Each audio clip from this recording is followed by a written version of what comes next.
Let's jump right into this explainer because today we are tackling literally humanity's oldest fear and our absolute greatest desire, escaping death. For thousands of years, every single civilization has been obsessed with finding a way out of it. We've got ancient kings hunting down mythical elixirs, today's scientists grinding away in high-tech labs looking for anti-aging cures. We are just completely obsessed with sticking around. And right now, with how fast medical tech is moving, we're actually closer to outsmarting our own biology than we've ever been. But man, that brings us face to face with a seriously heavy concept. Think about this for a second. What if you woke up tomorrow to the impossible news that scientists haven't just slowed down aging, but they've completely stopped it? Bam. Done. From tomorrow on, humans just don't die naturally anymore. Imagine the immediate rush of that. No ticking biological clock, no age-related diseases hanging over your head. You're suddenly looking at endless time. Time to learn literally every language on Earth. Time to love without that looming fear of loss. Time to see the whole world. On paper, sounds like an absolute utopia. Which brings us to Section 1, humanity's oldest dream. At first glance, it really does seem like paradise, right? It's the ultimate validation of our greatest scientific minds and our ancestors' wildest quests. But if we scratch just a tiny bit beneath the surface, things start looking a whole lot darker. Because immortality, it might not actually save humanity. It might just completely destroy it. Just think about the immediate ripple effect of an announcement like that. It would be pure chaos. Sure, the world celebrates on day 1. But by day 2, governments are going to be in full-blown panic mode. I mean, how on earth do you manage a population that never, ever goes down? Where does everyone live? Religions would instantly plunge into these fierce debates about what a soul even means if it never actually leaves the physical body. And you already know what the wealthiest people are going to do. They'll be writing blank checks to buy priority access. Because in a world where death is optional, time itself becomes the ultimate luxury asset. Everyone is going to be scrambling to lock in their eternity before the rules change. Moving on to part 2, the collapse of society. This is where it gets really real.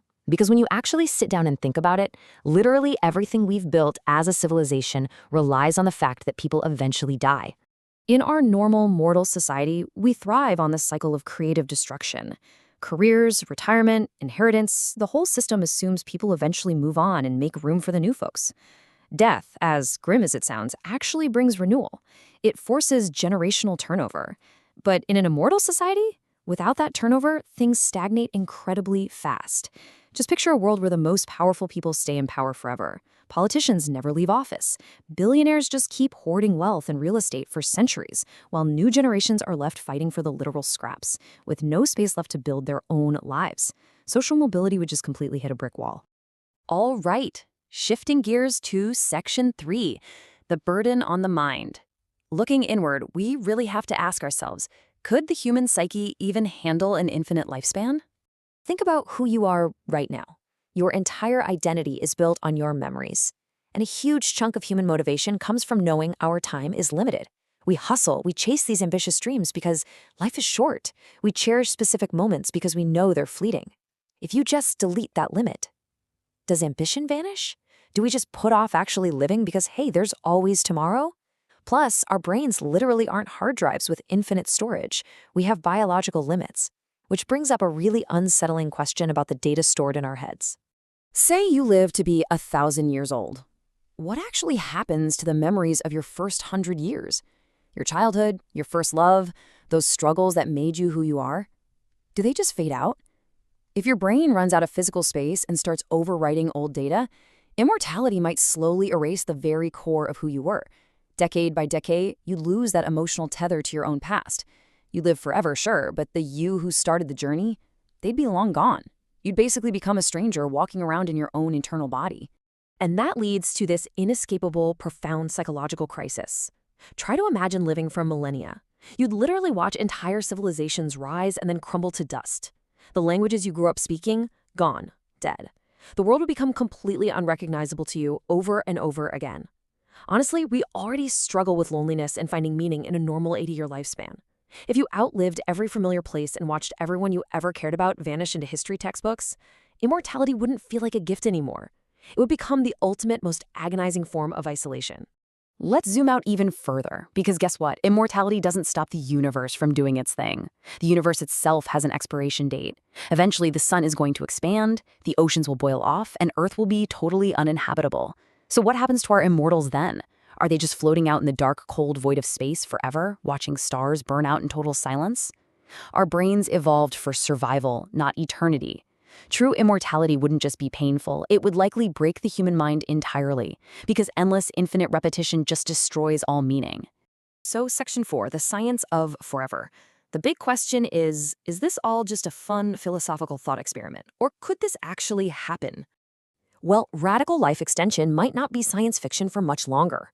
I mean, look at how much human life expectancy has already jumped up compared to our ancient ancestors. Right now, scientists are attacking this from 4 main angles. First, genetic engineering, where they're literally trying to reprogram our DNA to stop cellular aging at the source. Then you've got nanotechnology, microscopic machines fixing us from the inside out. Third, artificial organs that can permanently replace failing biological ones. And finally, brain-computer interfaces that might one day back up our neural pathways. Tech is moving at an absolute breakneck pace, bringing the concept of forever way closer to reality than we might be comfortable admitting. But if we actually use all this accelerating tech to achieve eternity, think about that very first immortal generation. Would they even consider themselves human anymore? I mean, we are psychologically and culturally defined by our limits, our physical boundaries, our timelines, mortality itself. That's the whole human experience right there. When you completely strip away those boundaries, you aren't just changing how long someone lives, you're fundamentally changing what they are. By having absolutely no end, that first immortal generation might morph into something entirely post-human. Which brings us to our final point, Section 5, the beauty of the end. To really wrap our heads around this, we have to figure out why we're so deeply terrified of the exact thing that gives our lives structure. It's because our conscious minds just desperately want to keep going. It's practically impossible to imagine our own absence. But let's try a quick analogy. Imagine 2 flowers sitting right in front of you. The first one blooms for just one single glorious day, bursting with vibrant color, and then it wilts and it's gone. The second flower never, ever fades. It stays exactly the same for all of time. Which one of those actually feels more precious to you? You'd absolutely value the first one way more, right? Because rarity creates value. If something is infinite, it is by definition cheap. Endless existence does not automatically mean a meaningful existence. There's a great saying for this. Meaning often comes from fragility, from temporary moments, from knowing something will not last forever. Think about it. A powerful movie only hits you emotionally because the story actually resolves and ends. Your favorite moments are precious precisely because they pass into memory, and you can never perfectly recreate them. Death is what gives life its structure, a definitive beginning, a middle, and an end. The sheer, breathtaking beauty of human life comes directly from the fact that absolutely none of it lasts. We tend to romanticize the idea of living forever because we're terrified of the vast unknown that comes with dying. But knowing what we've just unpacked in this explainer, knowing that endless repetition might destroy meaning, that infinite time could literally break the human mind, and that life is only incredibly beautiful because it's fragile and temporary. Let me ask you this. If someone walked up to you right now and offered you true immortality with all of its heavy, eternal weight, would you actually take it?